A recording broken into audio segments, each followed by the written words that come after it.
The real story behind Walker, Texas Ranger, is far stranger than anything that aired on TV. From 1993 to 2001, Chuck Norris turned a simple crime show into a cultural phenomenon that critics mocked, but millions couldn't stop watching. But behind the scenes, the facts about how the show was made and what actually happened during its run are even more bizarre than its reputation suggests. So what secrets from Walker, Texas Ranger, have fans never heard before? Join us as we count down the 15 strangest facts about Walker, Texas Ranger you didn't know about. Number 15. The lever that created a second life. In 2004, Conan O'Brien was in the first year of his Tonight Show tenure when NBC purchased Universal, which meant NBC now owned the rights to Walker, Texas Ranger, without having to pay licensing fees. Conan responded to this development by installing a giant red lever on his set and announcing that he would pull it to play random 15-second clips from the show, out of context, for the audience's entertainment. The Walker, Texas Ranger lever became one of the most beloved recurring segments in the history of late-night television. The clips were not selected for being the show's most dramatic moments. They were selected for being the most inexplicable. Walker jumping from a helicopter to punch someone in mid-air, Walker being shot in the back while in the middle of proposing marriage, and most memorably, a young Haley Joel Osment meeting adults for the first time and immediately announcing that Walker had told him he had AIDS. The segment was so popular that Chuck Norris, in full character as Walker, appeared on the show to do a live parody of the action sequences. The lever created a second life for the show among an entirely new generation that had never watched it earnestly, and introduced millions of people to a series they had either missed or aged out of, through the specific lens of a red lever being pulled by a man in a suit. The lever was one of the most unexpected afterlives any television show has ever generated. But if that is number 15, what could possibly belong at number 14? Number 14. Chuck Norris died in 2026. Chuck Norris died on March 13, 2026 in Hawaii after being hospitalized at 86 years old. His family released a statement describing him as a man who had lived with faith, purpose, and an unwavering commitment to the people he loved. The announcement reached every platform and every country that had ever broadcast Walker, Texas Ranger, which is to say it reached most of the planet. He had been the most recognizable face of a specific American archetype for 30 years, the tough man with the quiet voice, and the code of honor who does not need to say much because his actions have already said everything. Walker, Texas Ranger was the show that carried that archetype into the living rooms of 100 countries for 8 years. The Chuck Norris facts that circulated on the early internet, the Conan lever, the memes, the parodies, were always mixed with something that was not quite irony and not quite earnestness, but somewhere between the two, which is exactly what Walker, Texas Ranger itself had always been. He was born Carlos Ray Norris in Ryan, Oklahoma, in 1940. One of 3 sons in a family that struggled financially and moved frequently. He entered the Air Force at 18, learned Tang Soo Do while stationed in South Korea, and returned to civilian life as one of the most serious martial artists in the country. He built his competition and teaching career from that foundation, transitioned into film, and became the actor that the show needed him to be. By the time Walker, Texas Ranger ended in 2001, he had made 38 feature films, sold 15 million copies of his books, and been the subject of more internet jokes than any other human being of his generation. He was 86 years old, and the first thing most people who heard the news thought about was a roundhouse kick and a man with a beard driving a truck through Texas. That is not a bad thing to be remembered for. Number 13 involves the most famous child actor of his generation, an AIDS storyline, and a moment that should have been heartbreaking but became the most requested clip on late-night television. Do you remember what the clip actually was? Number 13. The AIDS announcement that broke the internet. The clip that became the most recognizable moment from the Walker, Texas Ranger lever was a scene from a 2-part episode called Lucas. Haley Joel Osment played the titular Lucas, a young boy dealing with AIDS, and the clip that achieved maximum absurdity was the moment when Lucas meets Walker's friends for the first time, and after a brief pause, announces to the assembled adults that Walker told him he had AIDS. The scene was intended to be emotionally meaningful, a story about a sick child, a community coming together, and a Texas Ranger using his relationships to help a boy navigate a terrifying diagnosis. Viewed as a 15-second clip pulled by a lever on a late-night talk show, it became something else entirely. Osment went on to be nominated for an Academy Award 2 years later for The Sixth Sense. The Walker episode has probably generated more total views than anything else he has ever appeared in, which is both very funny and a little bit unjust. He was approximately 7 years old when the episode was filmed. He had no idea he was starring in what would eventually become the most famous thing Conan O'Brien ever pulled a lever for. Number 12 involves a man who helped create this show, lasted 2 weeks on set, and then went on to do something that makes the whole story considerably funnier. Can you guess what he did next? Number 12. The co-creator, who won 2 Oscars after quitting. One of the co-creators of Walker, Texas Ranger, was a writer named Paul Haggis, who in 1993 had credits including 30-something and Due South. Haggis was involved in developing the Walker concept and helped shape what the show would become. He also, by his own account, lasted approximately 2 weeks on set before he could no longer take it and left. He has described the experience with the honesty of someone who has moved far enough away from the thing to laugh about it. In 2004, he wrote and directed Crash, which won 3 Academy Awards including Best Picture. In 2005, he wrote the screenplay for $1 Million Baby, which also won Best Picture. Paul Haggis left Walker, Texas Ranger after 2 weeks and won back-to-back Oscars for Best Picture. It is one of the more remarkable creative pivots in Hollywood history. The show he ran away from outlasted most of what he produced afterward. It is entirely possible that if Haggis had stayed, neither of those films would exist. Some creative incompatibilities are more productive than any collaboration could have been. The next fact involves another future star, a 10-year-old girl, and a lesson that stayed with her for the rest of her career. And what exactly did Chuck Norris teach her on set? Number 11. Mila Kunis was 10, and Norris personally taught her to punch. In the episode Last Hope, a 10-year-old Mila Kunis appeared as one of the troubled kids at a ranger camp, the kind of minor guest role that child actors pick up while circulating through the Los Angeles audition circuit before landing anything more significant. More significant turned out to be That 70s Show, which premiered 3 years later when she was 14 and launched a career that has included Black Swan, Friends with Benefits, and the Bad Moms franchise. What Kunis revealed in a 2016 interview with Conan O'Brien, who was both her interviewer and the custodian of the most famous Walker, Texas Ranger archive in television history, was that Chuck Norris had personally taken the time during filming to teach her how to throw a proper punch. She was 10 years old with a small guest role in a CBS action show. Norris spent time with her specifically because he believed in teaching young people self-defense,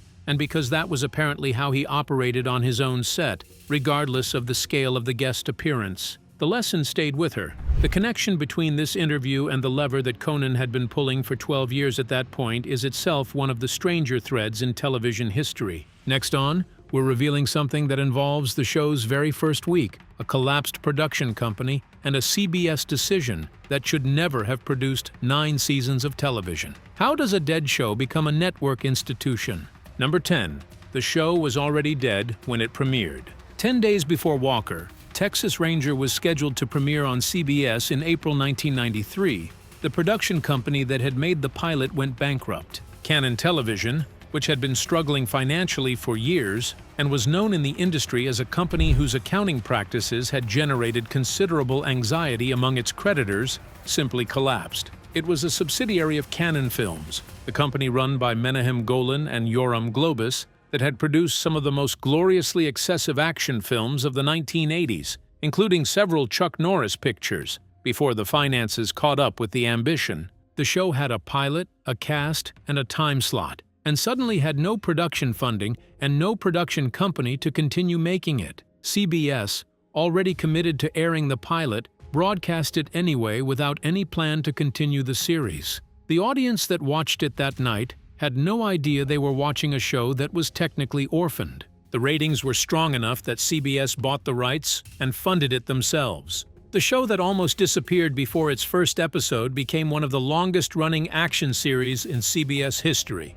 9 seasons, 203 episodes. Somewhere between Canon Television going bankrupt and Chuck Norris becoming a global icon, The math worked out in a way that nobody involved in the show's production could have predicted on the day the company collapsed. The next fact on the list involves a supporting actor, a failed political campaign, a character death, and a plot twist that recontextualize that death retroactively. What does any of that have to do with the United States Congress? Number 9. He quit to run for Congress and got killed off for it. Noble Willingham played C.D. Parker, the retired Texas Ranger who owned the bar and grill where the main cast gathered to decompress between roundhouse kicks across most of the show's run. He was a character actor with deep Texas roots and a warmth on screen that made CD feel genuinely like the heart of the ensemble rather than simply the exposition vehicle. The reason he was not in the final season is one of the more unexpected departures in television history.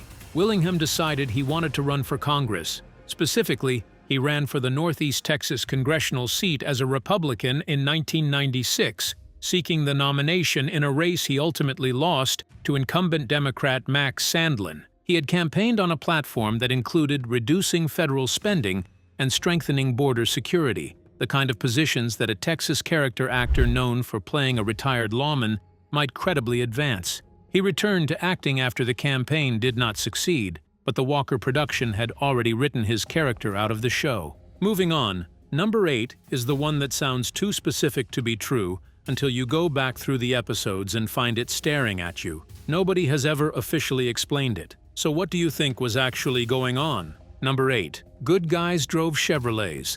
Villains drove Fords. In Walker, Texas Ranger, the visual shorthand for distinguishing the good guys from the bad guys was, in a significant number of episodes, the vehicle they were driving. Protagonists overwhelmingly drove Chevrolets.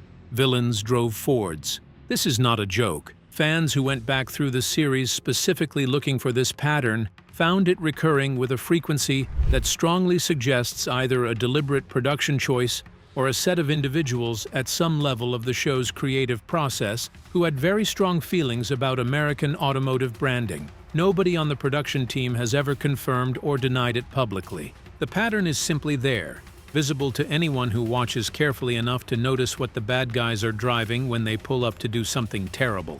The most generous explanation is that it was a product placement arrangement that nobody wanted to fully acknowledge. The most interesting explanation is that someone on the Walker production had opinions about Ford trucks that they expressed across 8 years of national television. Number 7 involves the man who played Walker's partner for 8 full seasons and a personal collapse that came before the role. How does someone go from rock bottom to 200 episodes of network television to a university professorship? Number 7. Trivette had hit rock bottom before the role. Before Clarence Gilliard became Jimmy Trivette, Walker's tech-savvy partner and best friend across all 8 seasons and 200 episodes, he had been through a period of personal chaos he has described with a directness that most people in Hollywood reserve for addiction memoirs. He has said he was pretty much sex, substances, and rock and roll before a church visit changed the direction of his life. After his faith turnaround, he rebuilt his career, including a recurring role on Matlock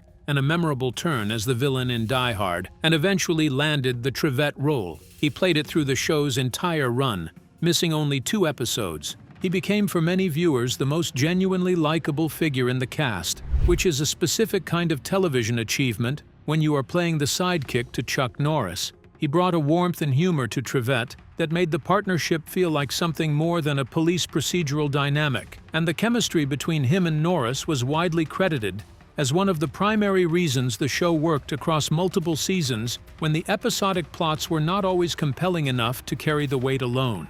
He went on to become a professor of theater at the University of Nevada, Las Vegas after the show ended. He died in November 2022 at 61 years old, and the outpouring from Walker fans reflected how deeply the character had registered across 2 decades of syndication. Next fact involves an action film from 1983 and a recycling of material so complete that the people who spotted it probably felt a specific kind of satisfied irritation. Did the network really think nobody would notice? Number 6. The show was a TV remake nobody admitted to. Walker, Texas Ranger, was not presented as an adaptation of an existing property, but anyone who had seen the 1983 Chuck Norris film Lone Wolf McQuade would have found the premise extraordinarily familiar. Lone Wolf McQuade is about a Texas Ranger who uses martial arts and a code of frontier justice to take down criminals in a modern setting. He has a pickup truck, a loyal dog, a female love interest, and a partner who provides comic contrast. He operates outside the standard rules of police procedure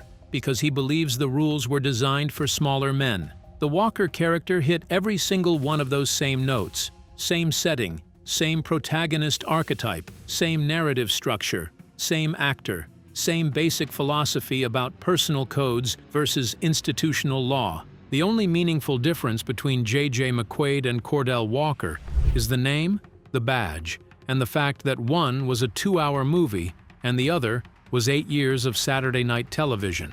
Lone Wolf McQuade also featured David Carradine as the villain and Barbara Carrera as the love interest, which gives the film its own interesting connections to the cultural landscape of its era. The people who made the Walker television show never characterized it as an adaptation. The people who had seen the movie understood immediately what they were watching.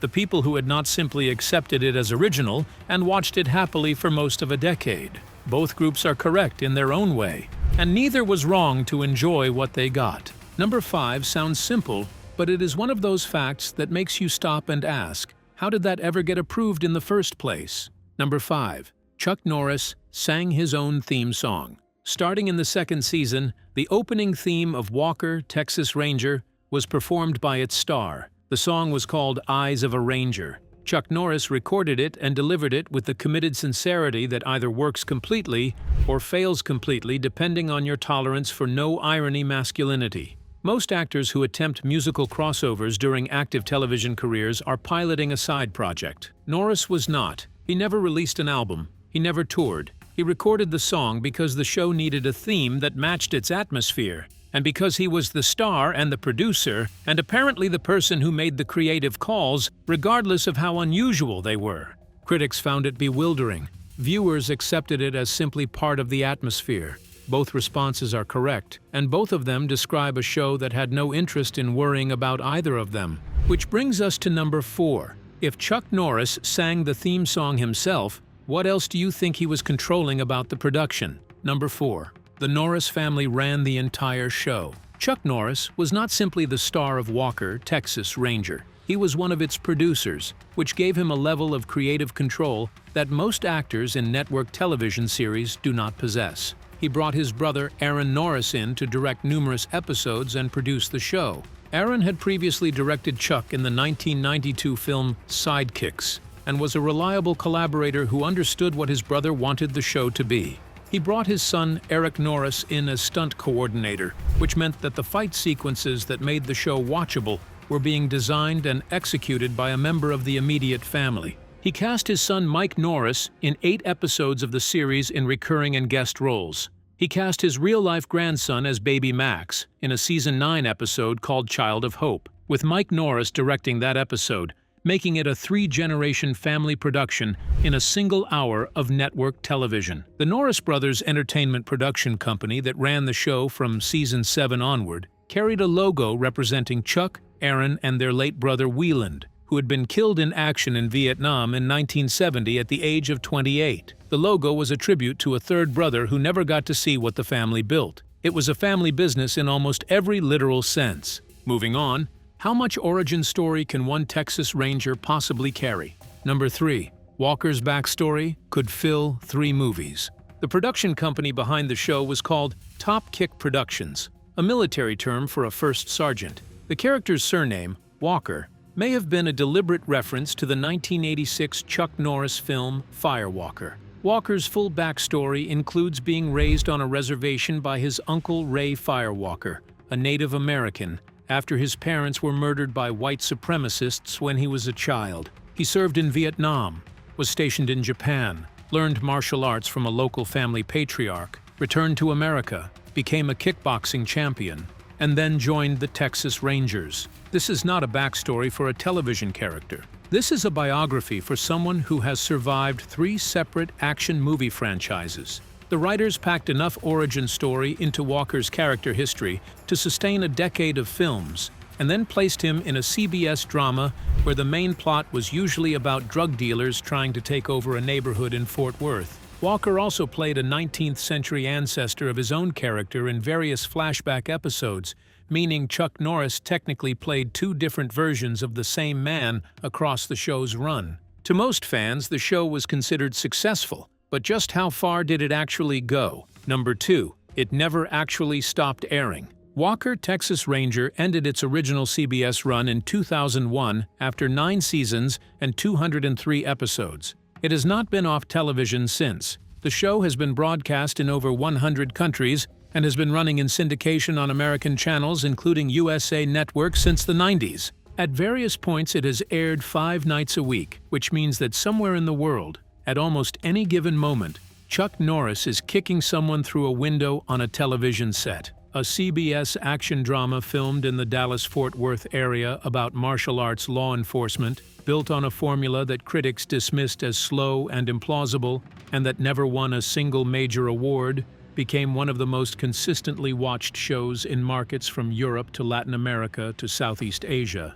The show worked in those markets for reasons that are genuinely hard to fully explain, because the specifically American mythology it was built around, the Texas Ranger, the frontier justice, the specific cultural weight of the name Walker, does not translate cleanly into every context, and yet it did translate. It still does. There are viewers alive today who grew up watching Walker, Texas Ranger, in their first language, dubbed into a tongue that Chuck Norris does not speak, in a country he has probably never visited. Chuck and Aaron Norris were named honorary Texas Ranger captains by Texas Governor Rick Perry in 2010 for their work on the series. He said they had helped elevate the Texas Rangers to truly mythical status. He was not wrong, even if the elevation was achieved through some extremely unrealistic means. And number 1 is the fact that wraps everything else up and explains why a show this strange lasted as long as it did. Who exactly did Walker, Texas Ranger launch before anyone was paying attention?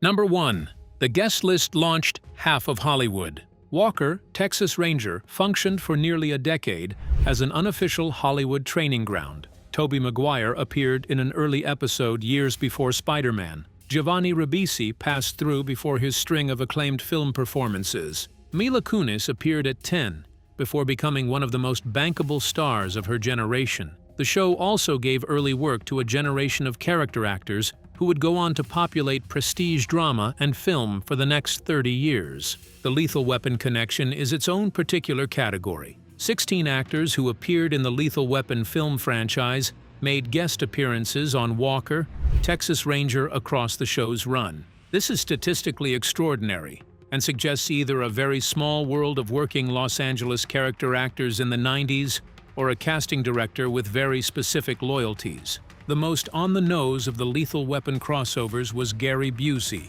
who played the main villain in Lethal Weapon in 1987 and appeared in a Walker episode titled, with zero apparent irony, Riggs, the name of Mel Gibson's character from that same franchise. The show that critics dismissed in 1993 as slow-moving nonsense gave early platform to 2 future Spider-Mans, a Best Picture nominee, and a generation of character actors whose careers run through virtually every prestige production of the next 20 years. That is a strange and specific legacy, and it belongs at number 1. Which of these 15 surprised you the most? And is there a Walker, Texas Ranger fact we missed that you think belongs on this list? Share your thoughts with us in the comments section. Remember to like, share, and subscribe for more. Also, click the next video showing on your screen. You will enjoy it.